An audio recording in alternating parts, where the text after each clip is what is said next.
Hello there, Year 3, and it's time for whole class reading today, and we are looking at chapter 38 from James and the Giant Peach. 5 minutes later, they were all safely down, and James was excitedly telling his story to a group of flabbergasted officials. And suddenly, everyone who had come over on the Peach was a hero. They were all escorted to the steps of the City Hall, where the mayor of New York made a speech of welcome. And while he was doing this, 100 steeplejacks armed with ropes and ladders and pulleys swarmed up to the top of the Empire State Building and lifted the Giant Peach off the spike and lowered it to the... Now, what do you think flabbergasted means, where it says was excitedly telling his story to a group of flabbergasted officials? Remember that, ready for the quiz. And lowered it to the ground. Then the mayor shouted, "We must now have a tick-tape parade for our wonderful visitors." And so a procession was formed, and in the leading car, which was an enormous open limousine, sat James and all his friends. Next came the Giant Peach itself. Men with cranes and hooks had quickly hoisted it onto a very large truck, and there it now sat, looking just as huge and proud and brave as ever. There was, of course, a bit of a hole in the bottom of it where the spike of the Empire State Building had gone in, but who cared about that? Or indeed about the peach juice that was dripping out of it onto the street. Behind the Peach, skidding about all over the place in the peach juice, came the mayor's limousine, and behind the mayor's limousine came about 20 other limousines carrying the all-important people of the city. So using the information you've just read, what is a procession? How long did it take to get down? I think there's only one word that will help you answer that. And what type of car did James and his friends ride in?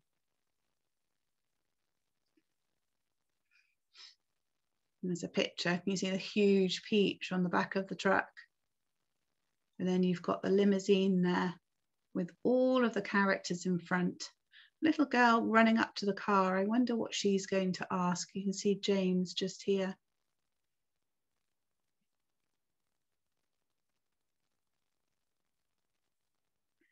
And the crowds went wild with excitement. They lined the streets and they leaned out of the windows of the skyscrapers, cheering and yelling and screaming and clapping and throwing out bits of white paper and ticker tape. And James and his friends stood up in their car and waved back at them as they went by. I'll give you a house point for anybody that emails me with what ticker tape is. Then a rather curious thing happened. The procession was moving slowly along Fifth Avenue when suddenly a little girl in a red dress ran out from the crowd and shouted, "Oh, James, James, could I please just have a tiny taste of your marvelous peach?" "Help yourself," James shouted back. "Eat all you want. It won't keep forever anyway." No sooner had he said this than about 50 other children exploded out of the crowd and came running to the street. "Can we have some too?" they cried. "Of course you can," James answered. "Everyone can have some." The children jumped up onto the truck and swarmed like ants all over the Giant Peach, eating and eating to their... So what does the little girl who runs out ask James? Heart's content. And as the news of what was happening spread quickly from street to street, more and more boys and girls came running from all directions to join the feast.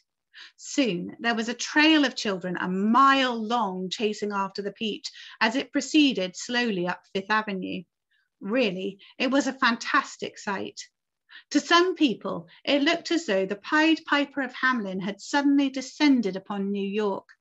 And to James, who had never dreamed that there could be so many children in this world, was the most marvelous thing that had ever happened. By the time the procession was over, a whole gigantic fruit had been completely eaten up, and only the big brown stone in the middle licked clean and shiny by 10,000 eager little tongues, was left standing on the track. And there is your link to the quiz on the website. So I hope that you paid attention as you were listening so you can answer those questions really easily. Thank you, Year 3.